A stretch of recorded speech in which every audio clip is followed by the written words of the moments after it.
साथियों नमस्कार, कैसे हैं आप सब लोग। बिफोर कोर्ट ऑफ सेशन कैसे होती है प्रक्रिया फ्रेमिंग ऑफ चार्ज की, जिसके लिए हमें धारा 251 BENSS का पढ़ना होगा। फ्रेमिंग ऑफ चार्ज के लिए जो ये सेक्शन है, इसके दो सब सेक्शन है। हम बात करेंगे सबसे पहले सबसेक्शन 1 पे। क्या कहता है ये प्रावधान, इसको देखते हैं।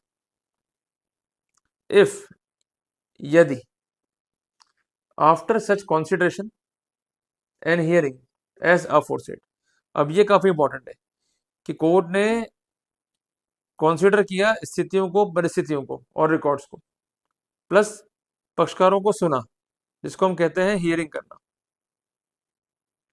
जिसके लिए आप सेक्शन 250 BENSS को रेफर करोगे। क्या कॉन्सिडर होगा? चार्जशीट। और किसके सबमिशंस को हियर किया जाएगा? Both prosecution plus accused. तो रिकॉर्ड को, डॉक्यूमेंट्स को और जो पक्षकार है उनको सुनने के बाद कोर्ट ये मानता है कि there is ground for presuming that accused has committed an offense। एक बात ध्यान रखिएगा, प्रिजम्पशंस के लिए भी जो फाउंडेशनल फैक्ट्स हैं वो रिकॉर्ड पे होने चाहिए। मैं एक छोटी सी बात से आपको समझाता हूं। ए कहता है कि मैंने बी को पैसे दिए, उधार दिए, और बी ने वो पैसे नहीं लौटाए, बी पैसे खा गया। इस पर केस चलाओ 420 IPC का। उधार का लेन देन है। क्या कहता है माननीय सुप्रीम कोर्ट? उधार का लेन देन हो तो सिविल कोर्ट जाओ, किसी भी रूप में फौजदारी कोर्ट में राहत नहीं मिलेगी। फर्ज कीजिए कि ये धारा लग गई, मामला सिविल डिस्प्यूट का है, तो क्या आपको लगता है कि there is a ground to presume that the accused has committed the offence? मैं निश्चित तौर पर कह सकता हूं कि आपका उत्तर अब इस स्थिति में नकारात्मक होगा। एक बात ध्यान रखिएगा कि जब भी बात होगी फाउंडेशनल फैक्ट्स की, तो ऐसी स्थिति में लॉ का वायलेशन दिखाई देना चाहिए। अगर लॉ का वायलेशन दिखाई नहीं दिया तो किसी भी रूप में चार्जेस को फ्रेम नहीं किया जा सकता। पर यहां तो स्थिति अलग है, क्योंकि अगर कोर्ट यह मानता है कि अक्यूज ने ऑफेंस कमिट किया है, अब यहां पर दो पार्ट हैं। पहला तो है पार्ट नंबर ए, कोर्ट ये मानता है कि जो भी ऑफेंस है जिसके कॉन्टेक्स्ट में चार्ज है, ये एक्सक्लूसिवली ट्रायल के योग्य नहीं है बाय कोर्ट ऑफ सेशन। ही में frame a charge against the accused.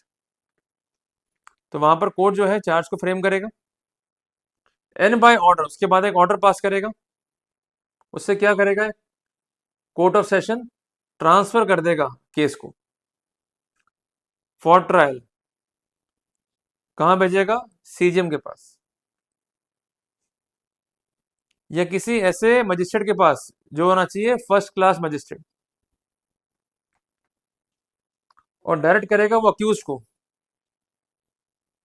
To appear before CJM और the concern judicial magistrate of first class as the case में बी, जिसके लिए जो कंसर्न ऑर्डर है उसमें एक डेट को लिखा जाएगा जिस दिन अक्यूज को अपीयर होना है।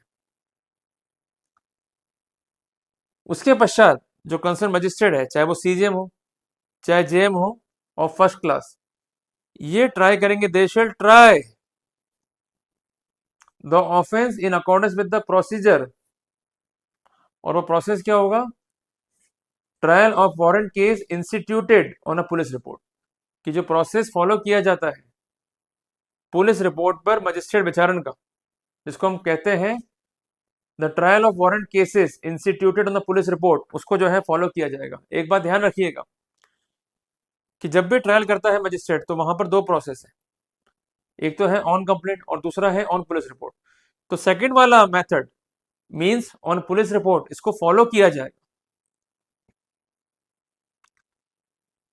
पार्ट बी में एक बात लिखी गई है कि अगर जज ये मानता है कि जो भी ऑफेंस कमिट हुआ है ये एक्सक्लूसिवली ट्रायबल है बाय कोर्ट ऑफ सेशन। तो वहां पर कोर्ट चार्ज फ्रेम करेगा। एक बात ध्यान रखिएगा कि चार्ज जब भी फ्रेम होगा ये राइटिंग में होगा। एक फॉर्मेट होता है, उसमें कोर्ट का नाम होता है, एससी नंबर होता है, नाम होता है पक्षकारों का। फिर जज जो है लिखता है कि मैं, जज का नाम आ जाएगा, फिर आ जाएगा पद, आप पर ये आरोप लगाता हूं कि, फिर वो आरोप का आ जाएगा डिस्क्रिप्शन, और एंड में आ जाएगा आपका प्रतिकथन। किधर है बात ये?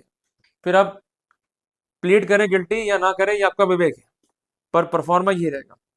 तो मजिस्ट्रेट जो है चार्ज को फ्रेम करेगा राइटिंग में। और एक बात ध्यान रखिएगा कि चार्ज को फ्रेम करने से पहले एक ऑर्डर होता है, उसके कॉन्सिक्वेंस में ही चार्ज फ्रेम होंगे। जो ये ऑर्डर पास होगा उसमें रीजंस का उल्लेख करना होगा। ये मैं नहीं कहता, जजमेंट है ऑनरेबल सुप्रीम कोर्ट का। The concern authorities are bound to pass the reason order. Judgement है इंद्रजीत सिंह यादव वर्सेस संतोष कुमार। जजमेंट का डेट है 19/4/2022। और सबसे इंपॉर्टेंट बात यह है, जिसको हम कहेंगे टाइम लिमिटेशन, वो क्या है कि अगर कोई केस का ट्रायल कर रहा है कोर्ट ऑफ सेशन और उसको ये लगता है कि ये केवल और केवल ट्रायबल है बाय कोर्ट ऑफ सेशन, तो वो चार्ज जो है फ्रेम करेगा in writing against the accused. और ये चार्ज जो है फ्रेम करना होगा within a period of 60 days from the date of first hearing on the charge. तो जिस दिन से धारा 248 249 की कार्रवाई इनिशिएट हो जाती है, उससे 60 दिन के भीतर भीतर ये आदेश देना होगा, जिस बारे में धारा 251 का सबसेक्शन 1 काफी इंपॉर्टेंट है। अब हम आते हैं सबसेक्शन 2 की तरफ, जो कि एक्सप्लेन करता है सबसेक्शन 1 का सब क्लॉज बी को। क्या कहता है कानूनी प्रावधान? वेयर द जज फ्रेम एनी चार्ज, कि जज ने चार्ज को फ्रेम कर दिया, पर कैटेगरी क्या है? Subsection 1 sub clause B of section 251 of BNSS। तो ऐसे सिनेरियो में जो कंसर्न चार्ज है उसको मजिस्ट्रेट पढ़ के सुनाएगा, हालांकि प्रैक्टिकली चीजें नहीं होती। अब हम आते हैं सबसेक्शन 2 पे। ये बेसिकली सबसेक्शन 1 का क्लॉज बी, जो कि जुड़ा हुआ है 251 BNSS से, का एक विशिष्ट स्पष्टीकरण है। क्या कहता है कानूनी प्रोटोकॉल? कि जहां पर जज जो है चार्ज फ्रेम करेगा under clause B of subsection 1 of section 251 of BNSS, तो वहां पर वो चार्ज को रीड करेगा। ये काफी इंपॉर्टेंट है,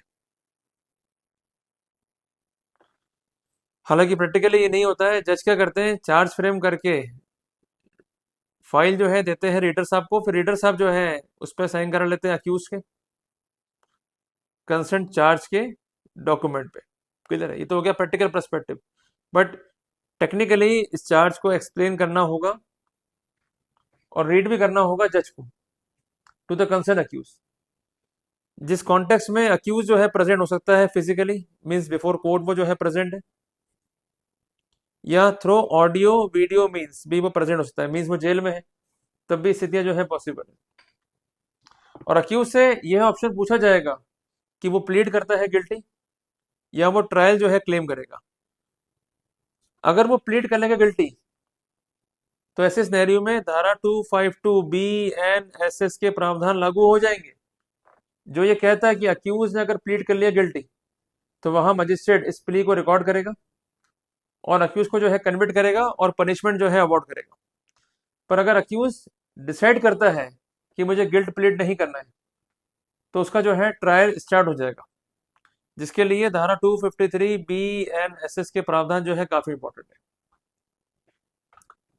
नेक्स्ट क्लास में हम लोग देखेंगे धारा 253 BNSS से आगे।